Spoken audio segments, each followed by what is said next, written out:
Kayas. Ay. Yung uniform mismo sa dito kamo.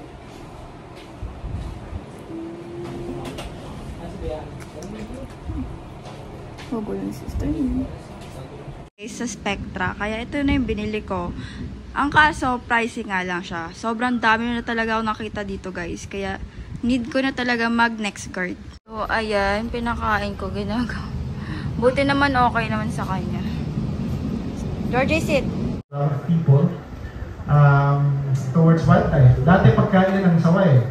Ang bayawak. Dati pagkain award. Bumili pala ako ng ito, ang binili ko. Almost 4K plus na yung nagastos natin dahil nakakita tayo ng kuto. Mahal kasi to guys. Pag Spectra kasi, yung Spectra guys, ito yung mga pinapatay niya. Parang ano, lahat na talaga guys sa Spectra. Kaya ito na yung binili ko. Ang kaso, pricey nga lang siya. Sobrang dami na talaga ako nakita dito guys. Kaya, need ko na talaga mag-next guard. Bigyan natin si Stormy guys. Bilis ka!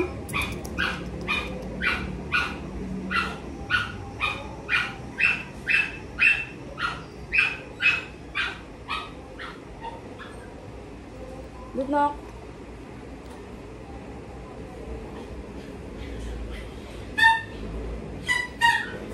Na talaga mag-take ng next guard tong mga aso ko.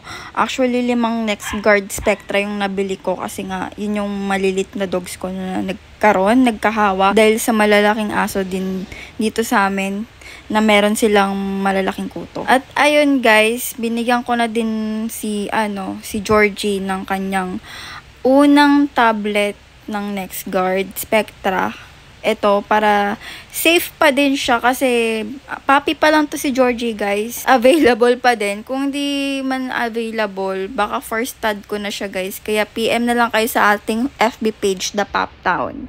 At ito guys, pinag-groom ko nga pala si Stormy, papakalbuhin ko siya kasi nga dadalhin ko na siya sa malapit na veterinary clinic kasi nakitaan kong sobrang matamlay siya, ayaw niyang kumain at sobrang pale na ng gums niya. At ayun, sobrang nakakaawa.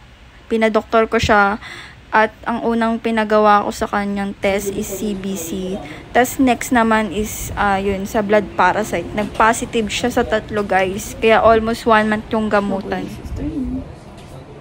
So nag-crave pala ako sa tuna pesto pasta at gagawin natin to guys.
Still working as a media practitioner, no?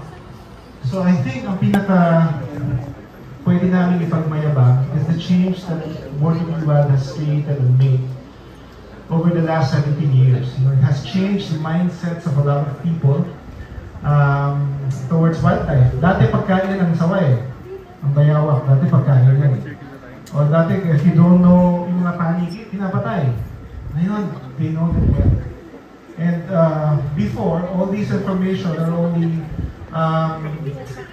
parang reserved sa ating mga sa academe. Now, because of the program, because I'm very proud of this program, everyone can watch it. Everyone can understand biodiversity and how and why we need to take care. To our speaker.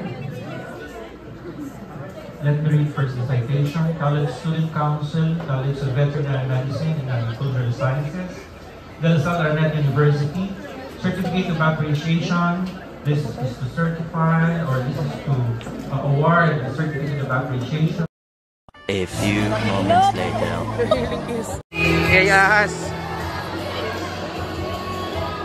Ay. Hindi na yan. Yan yung ahas. Sumawakan. Tutuwa ka, ha? Ay, gusto mo sa ilog.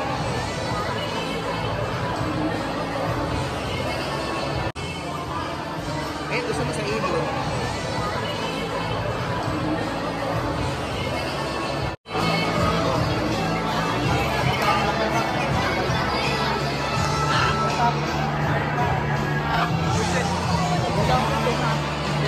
Kasi siya, so kumakain din siya ng ano, ng rib. Halos lahat.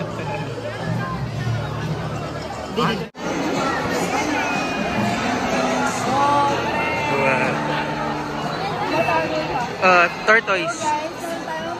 Tortoise. Di naman siya snapping event yan eh. Pero ko lang pag dinikit ko yung daliri ko. Ay, baka makagat ka. Rami natutuwa eh, baka ma-snap eh.